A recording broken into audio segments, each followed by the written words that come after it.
Welcome back to Cooking with the Chaplains. I am the Woodbridge Fellow working in the Chaplain's office this year, Sean Mignon, and this week I'll be sharing a family recipe that I love. It's super easy, relatively quick. You can really put anything in it that you want, but I'm going to have a strong suggestion for today, and it's really easy. I love it. I make it all the time for myself. You can cook it in large batches, small batches. It's just a really great meal, and that's picadillo. So, for today, the picadillo that we're going to be making is Cuban style, at least according to my family, so our own Cuban style. The ingredients that we have are 2 small onions, 1 whole green pepper. You can also use red pepper if you prefer. We have 1 chopped up here, but you can get the canned stuff if that's easier. Some capers, that's also optional. Basically everything is optional, so take it with a grain of salt. Some minced garlic, about a clove, but to taste, essentially. This is 2 tablespoons of ground cumin, and 2 teaspoons, note the difference in measurement, of white sugar. I don't think that brown sugar would be a good replacement, so I'm going to recommend against that one. We have raisins, which might seem like a little bit of a wild card ingredient, but it's actually one of the better parts of the final product. And this is a full cup of raisins that I'm using. Again, with the measurements, make it as you will.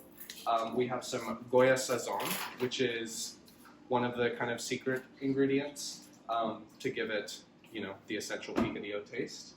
2 small cans of tomato sauce.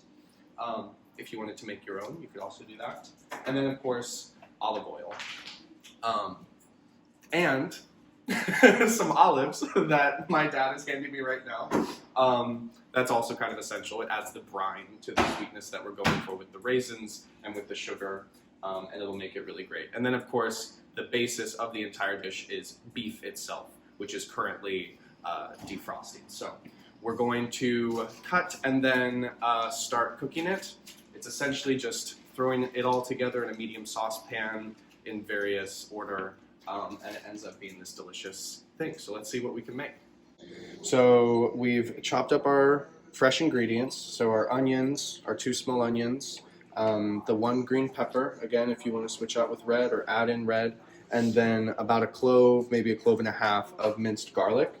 And we're going to put this all in the medium saucepan with, once it's heated, of course, with about a tablespoon of, 2 tablespoons of olive oil. So that is what I'm going to do now. Ooh, let me get my knife. So now we're going to add in the ingredients. The oil has heated up in our medium saucepan, or whatever saucepan you have lying around. The peppers. And then the onions. Don't want onions falling off there. Trying not to have stragglers. And you're just gonna, 5 to 7 minutes, maybe at the 6-minute mark, you come back and you check on it. Make friends with your timer. Basically, once the onions start going translucent is how you know that you're on the right path before you move on to the next step. So we're just going to mix these, keep mixing these for the duration. You want to make sure that it's nice and even since it's so much fresh ingredients. This part is probably my favorite in terms of smell because I love the garlic. If you're not big on garlic, you can cut back on that. This is the part where you can really get creative with your spices if you want to mess around. So again, I'm just keeping everything moving as we heat it up. The heat is medium. You don't want to really go higher than medium high. Usually, like if it's a scale of 10, I wouldn't say higher than 7, 6 or 7, something like that.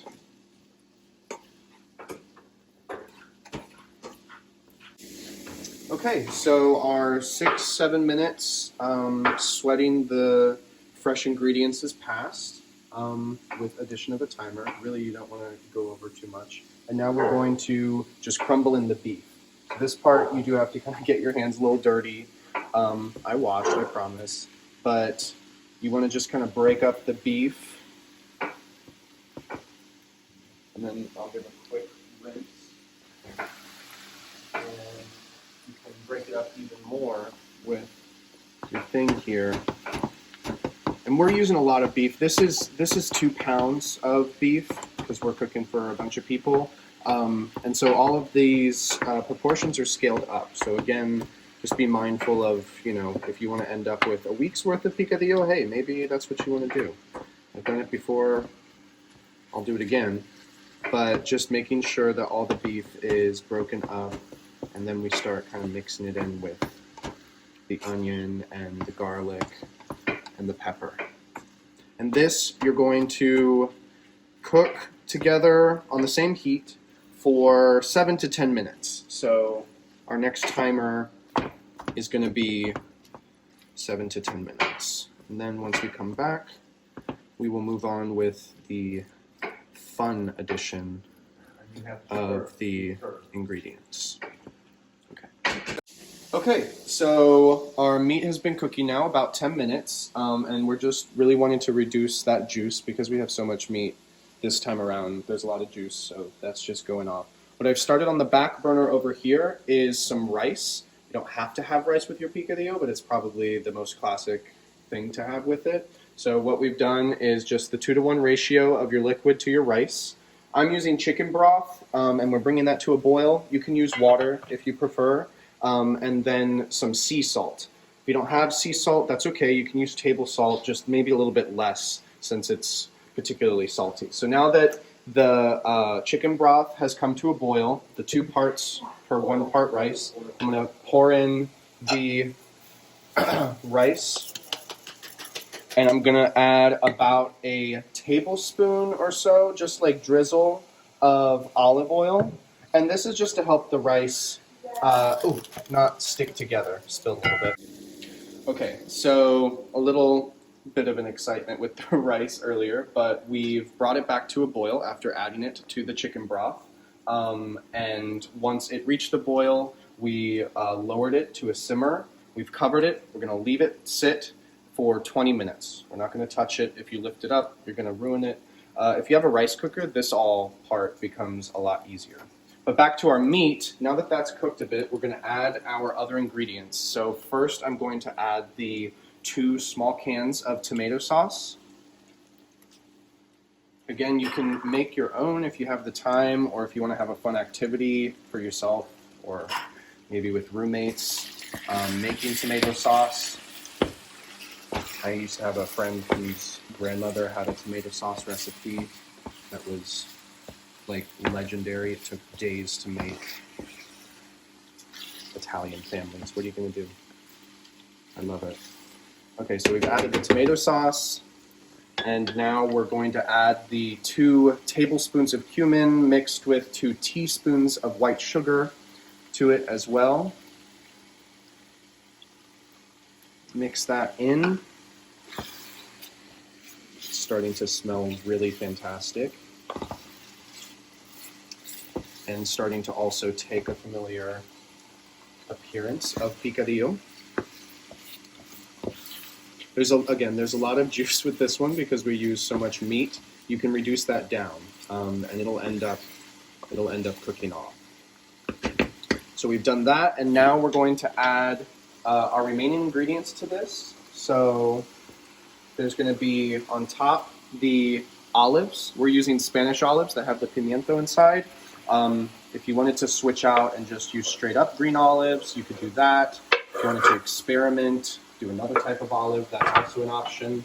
I've never done that, but the green olives with the pimiento are recommended. We're going to have our cup of raisins. If you're doing a single serving, definitely just the half a cup. But the raisins will add a sweetness. And then the Sazon, the Goya Sazon. not very, not very graceful, but it is delicious, and we swear by it in this household.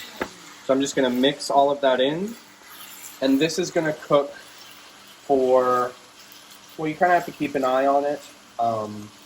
Make sure you're not overcooking it, but again, for about 8 minutes or so, and then after that, just to taste. It's really not that big of a deal with the timing. That's kind of one of the reasons why I love picadillo so much, is that it's really hard to mess up.